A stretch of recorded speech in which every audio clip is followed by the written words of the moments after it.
focus on trying just to make friends and just be a kid. So being diagnosed with a mental health difficulty really adds to the pressure of just trying to live a normal life. And it was very difficult at school as well because I always felt like I was very different to a lot of other kids. So it was a very isolating time, and I would always get bullied, whether it was by the teachers or by the other students, because I started go to mainstream school, which didn't work because I was there for maybe 2 years, and then I was pulled out because my dad saw that they weren't teaching me anything. So my dad got me reading and writing within 6 weeks, which is funny because he's not a teacher. He just literally works for McDonald's, or he did at the time.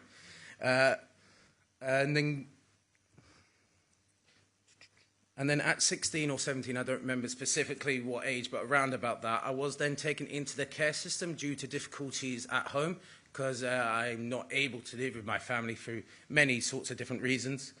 And whenever the topic came up at school about where I live, because kids, they are so curious, as we all know, kids are cruel, whether they mean to or not.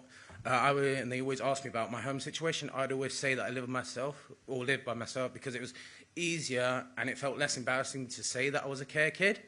And then also because of the family struggles as well, it's become a huge barrier for me to finding work, again, because of the family difficulties and the fact that I'm the only one in my family that struggles with mental disabilities, not mental health, because we all struggle with that, and it's all important that we do take time to literally help ourselves with all sorts of issues that are going on in the world. It just adds to it with the pressures of finances on top of, trying to run a family.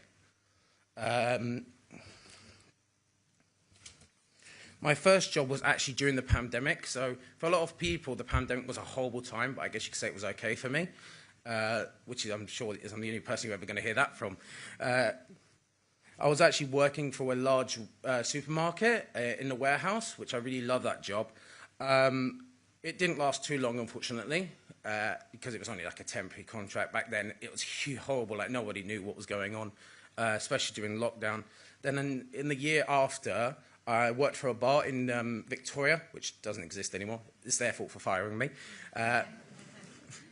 because I was actually in charge of making sure the bar was stocked, serving customers like soft drinks, some alcohol, but not cocktails. And the customers actually kept coming back when I was on shift, which shows that shows that they liked me. Probably why they don't exist anymore, because the customers didn't come back. But for many reasons, I have struggled to stay in employment, where it's the lack of connect, where again with my needs, I find it difficult to tell employers, because although we've got the disability confident, where they're guaranteed to give you an interview if you meet the criteria, if you've got it, there's legal loopholes that I can't remember what they are at the top of my head, but there's legal loopholes that literally says if you tick a box and says you've got disabilities, they don't have to hire you, which is why I always, when the menu comes down, I always say I haven't, just because it puts you on the same level. Because they say they will hire you or will consider you, they won't discriminate against your disability, but they literally do. It's literally written into like a loophole that they literally do it all the time. It's like subconscious. And unfortunately, no matter, until employers actually are forced to make an actual proper law, it's going to keep happening, which is why that needs to be changed.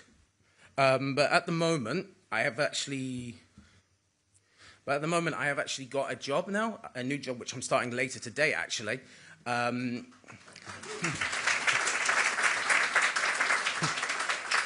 It's for a catering company called the Clink Project, which I'll go into that in just a second.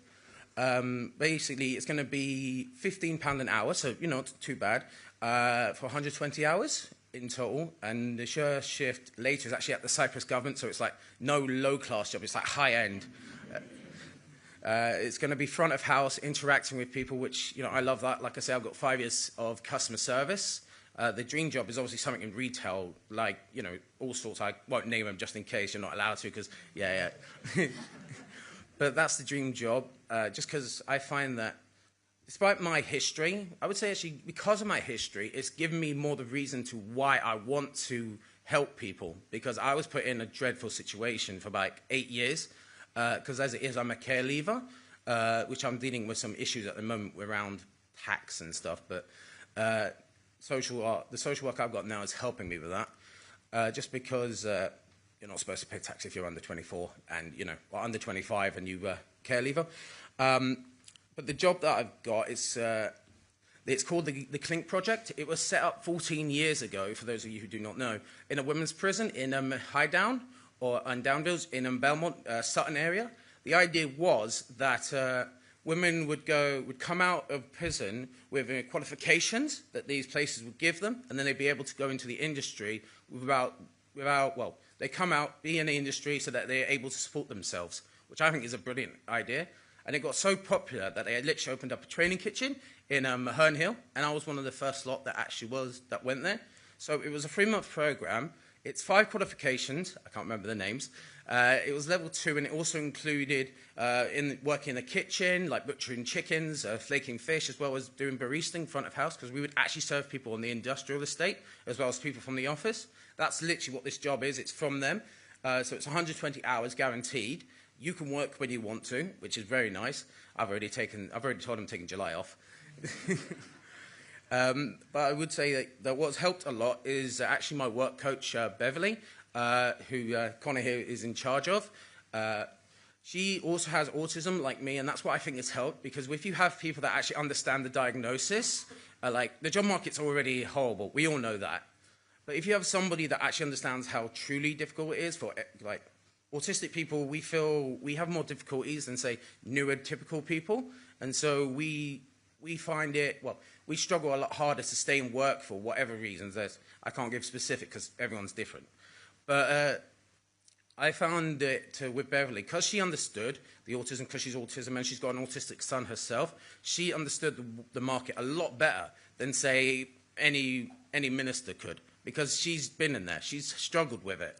So that's why I think that's why I'm glad she gave me this opportunity, just because, like I say, she understood and she knew how great it was, so she sort of pushed me to doing it, because we all know examples, not everyone, but we know examples where people will get these opportunities and they'll just go like, no, I don't want to do it, I want to stay on benefits. Like, personally, I hate benefits and I want to be off of it and actually earn my own money, because I never want to be rich unless I've earned that, because getting free money doesn't feel as good as earning it, because you get bored very quickly. So if you're constantly having a job that provides a satisfying, well, a job that you like, it doesn't feel like a job. Plus, you're earning your living for yourself, and you can have fun at the same time. So you can mix your social and professional life together. Obviously, don't mix it too much, but like no office romance.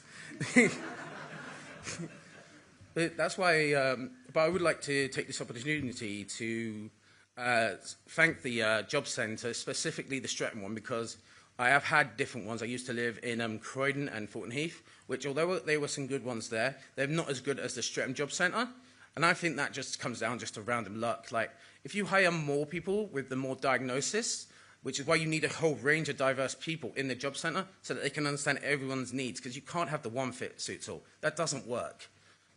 But I would like to take this opportunity to say thank you to the job centre, and also thank you for the Clink project for giving me the opportunity. And very quickly, just because it'd be wrong if I didn't mention this, I am from Croydon, and it's actually amazing to think someone like me, who's from Croydon, as we all know, Croydon's got a certain reputation. It seems incredible to think that someone like me from Croydon's actually being able to speak here and actually get to speak to all of you and interact with the Secretary of State, because having a job and doing this feels like sort of like I belong now in this world. Thank you very much.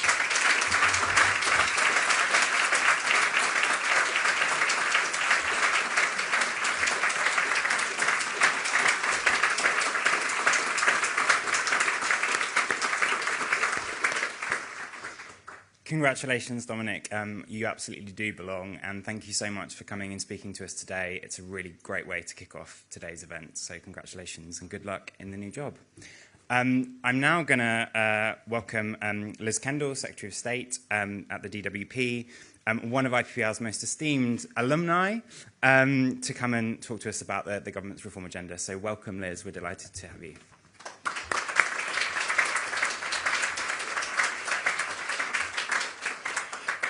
Thank you, Harry. I'm very grateful to my former employer, IPPR, for hosting us today. and to all of you for taking the time to come along. I'm especially grateful to Dominic for sharing us his experiences, and I thought that was really important for us to hear today about the benefits that work brings to you, the struggles you've faced, and your ambitions and hopes for the future. I want to talk about the government's welfare reforms, how they will help transform people's lives as part of our plan for change, how they follow in the footsteps of the great reforming Labour governments of the past, rooted in our enduring values of fairness, equality and opportunity. How these reforms will help ensure our welfare state is sustainable for the future, and how I believe they're crucial to fighting the rise in populist politics, which offers easy but empty solutions to the people we came into politics to serve. Now, getting Britain working is central to the government's plan for change. It's vital to delivering higher living standards in every part of Britain. And it's vital to achieving the #1 mission of this government, which is growing the economy. But getting Britain working is about so much more than this. It's about giving people the dignity and self-respect that we know good work brings, the purpose and belonging that Dominic spoke about so powerfully. It's about improving the health of the nation, because we know good work is good for people's mental and physical health and can help reduce pressure on the NHS. And getting Britain working is critical to driving down child poverty and ensuring every child starts school ready to learn, perhaps the single most important step to transforming equality and opportunity in this country. And the scale and urgency of our task is there for all to see. Nearly 1 in 10 people of working age are now on at least one sickness or disability benefit. A near record 2.8 million people are out of work due to long-term sickness. 1 million young people are not in education, employment or training. That's more than 1 in 8 of our young people, with all the long-term consequences this brings for their future health, job prospects and earnings potential. And 300,000 people with health conditions are falling out of work every single year, piling up even greater problems for the future. And the result is millions of people who could work written off and denied the chance to build a better life, with all these challenges far worse in parts of the Midlands and the North, whose economies were decimated in the 80s and 90s when whole industries closed, and who have never been given the investment support and opportunity they need to recover. And taxpayers have been left paying billions more on the cost of Conservative failure, with the benefits bill for sickness and disability up 20 billion since the pandemic and set to rise by a further 18 billion by the end of this Parliament unless we change course. And the truth is, it doesn't have to be this way.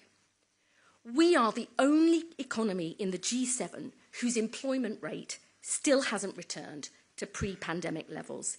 And spending on sickness and disability benefits in most other comparable countries is either stable or falling since the pandemic, yet ours continues to inexorably rise.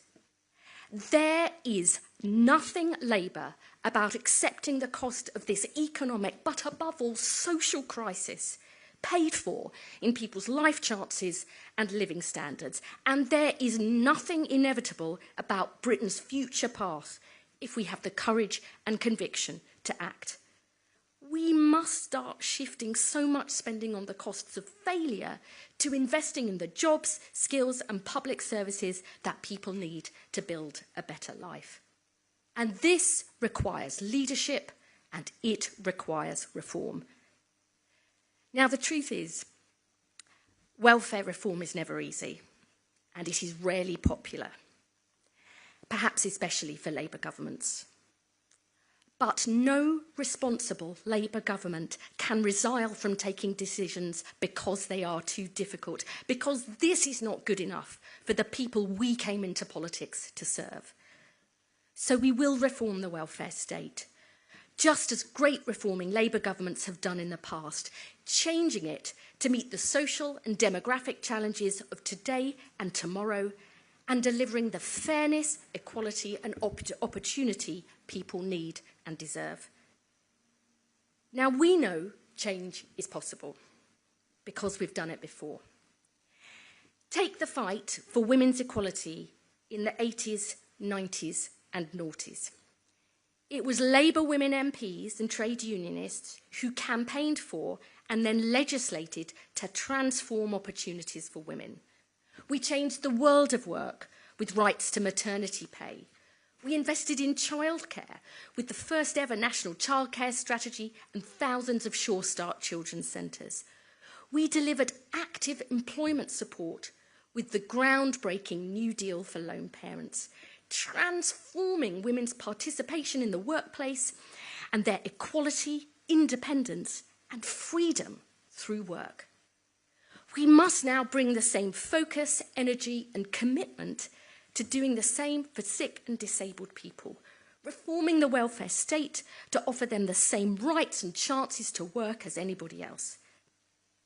When the welfare state was created, average life expectancy was 65, and the most common cause of illness and death was infectious diseases and accidents. Now, average life expectancy is around 80, and 1 in 7 babies born today is likely to live to 100. Back then, disability was the exception. Now 1 in 4 of us self-reports as disabled, and 1 in 3 of us will have a long-term health condition. But the welfare state has simply not kept pace with these changes. Our benefit system in particular forces too many sick and disabled people into a binary choice of can or can't work, when we know many people's physical and mental health conditions fluctuate, and many sick and disabled people want to and need to work. The system then writes people off and traps them without offering any help or support.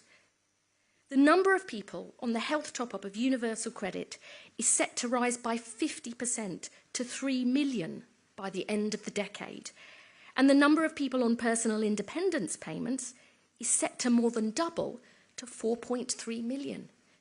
There are now 1,000 new PIP awards every single day. That's the equivalent of adding a city the size of Leicester every single year. This is not sustainable or fair for the people who need support and for taxpayers. So unless we reform the system to help those who can work to do so, unless we get social security spending on a more sustainable footing, and unless we ensure public money is focused on those with the greatest need and is spent in ways that have the best chance of improving people's lives, the risk is the welfare state won't be there for people who really need it in future.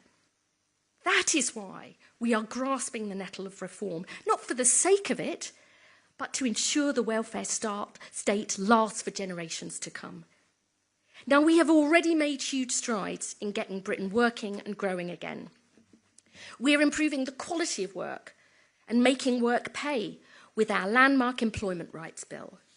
We're creating more good jobs in every part of the country, from clean energy to construction and through our modern industrial strategy.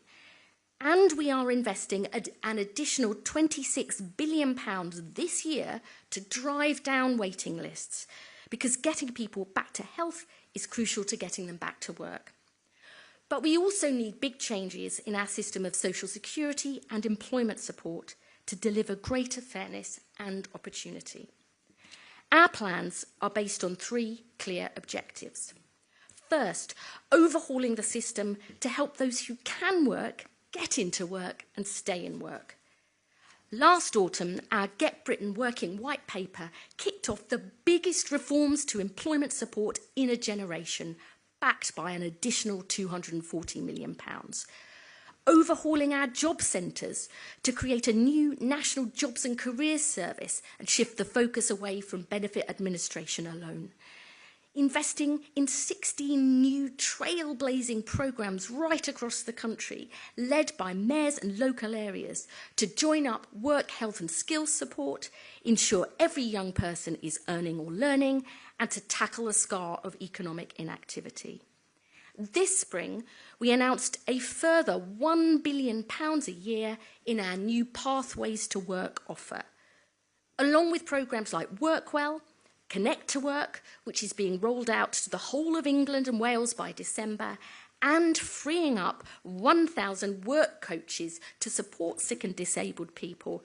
Pathways to Work will guarantee a comprehensive offer of health, work and skills support for anyone who needs it, rolling out from next April when our benefit changes start to come in.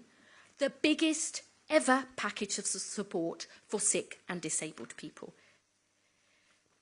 To underpin these changes in employment support, we're also creating a more proactive pro-work system. We're consulting on a new unemployment insurance to provide a higher rate of time-limited income protection for people who lose their job but have paid into the system. We're scrapping the failed work capability assessment and the Conservatives' discredited WCA plans to help end the binary can-can't work divide. We are reforming universal credit to encourage people to find work and not stay on benefits, reducing the health top-up for new claims from April 2026, alongside active help to find work, and bringing in a sustained above-inflation increase to the standard allowance in universal credit for the first time ever, delivering a cash increase of £725 a year by the end of the Parliament. We're introducing a new right to try work by legislating to guarantee that work in and of itself will never lead to someone being called in for a benefit assessment, to give people the confidence to take the plunge and try work.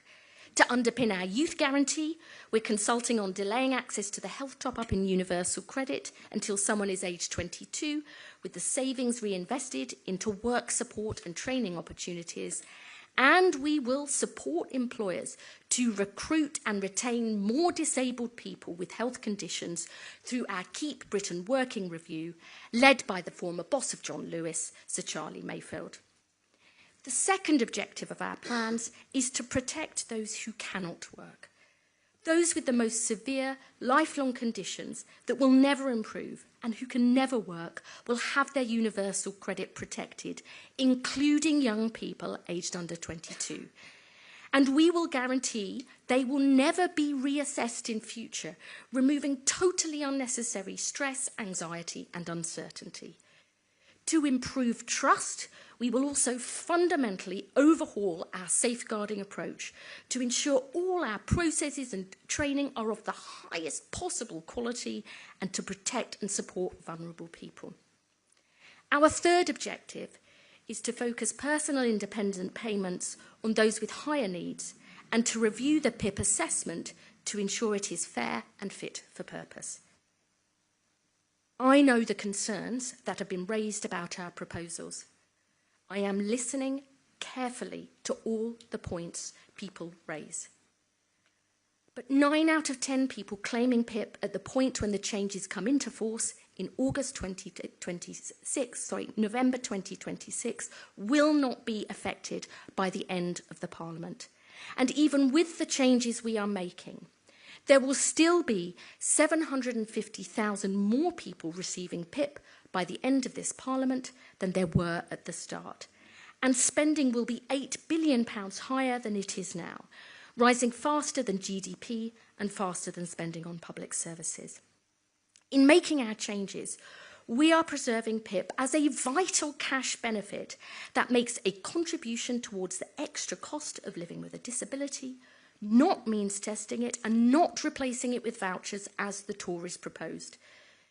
We are consulting on how best to support those who will no longer be eligible, including so their health and care needs are met. We will improve the experience of those going through the PIP assessment, switching back to more face-to-face assessments and recording them as standard. And we have begun the first review of the PIP assessment in more than a decade, including the descriptors, and in consultation with disabled people and the organisations that represent them, to ensure it is fair and fit for purpose. Taken together, our measures will reform the system to support those who can work to do so, to protect those who cannot, and to help ensure our welfare state lasts for generations to come. I want to finish by saying this. When I travel around the country, I know the places with the highest levels of economic inactivity and the largest number of people on sickness and disability benefits are the same places with the worst health, lowest life expectancy and fewest opportunities. The villages, towns and cities, especially in parts of the Midlands and the North, whose economies have still not recovered from the 80s and 90s, where economic demand remains weakest. Places that are full of talent and ambition, but which need the investment in jobs, infrastructure, skills and public services to build a better life for themselves and their communities. People in this country rightly demand change. But populist politics, the politics of division and easy but empty solutions, won't deliver the change people are crying out for. They need real hope built on real solutions. And that is what this Labour government is doing, tackling problems that have been ducked or ignored for too long, because the failure to do so is precisely why people think politics doesn't matter and that politicians are all the same. Change of this scale isn't easy, but it is possible, and we know this because we have done it before. Labour's mission is to give people hope tomorrow will be better than today, that we will create the jobs, opportunities and public services people want and deserve, because a future dependent on benefits alone is not good enough for people in Blackpool, Birkenhead or Blaenau Gwent. I am confident we will deliver, because all the evidence shows hundreds of thousands of sick and disabled people want to work, that when they have a government that is on their side and provides the right support, they can get work, and that this can transform their lives. Our task is urgent, not just because we only have 4 more years of this Parliament, which is no time at all, although this is true. Not just because we must deliver real change to fight the rise in support for populists, although we must, but because the people who we came into politics to serve cannot and should not wait any longer for a chance to build a decent life, because they have waited far too long already. This is why we fought for 14 long, hard years in opposition, for the chance to change our country. So now, let's get on with the job. Thank you.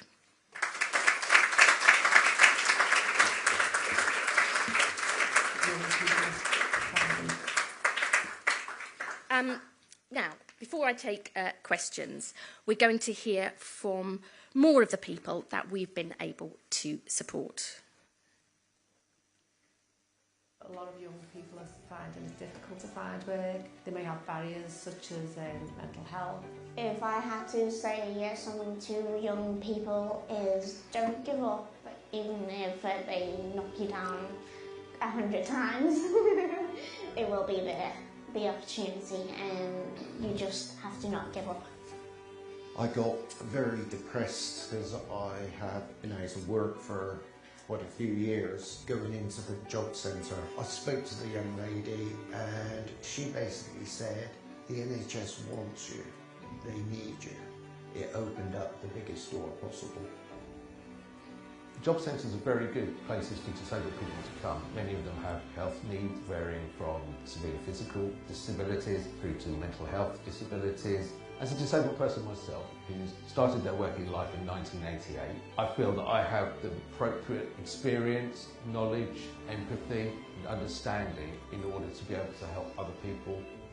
Not having a job had an effect on my confidence. On a bad day, really low, sad, cry, you just don't feel like you're worth anything.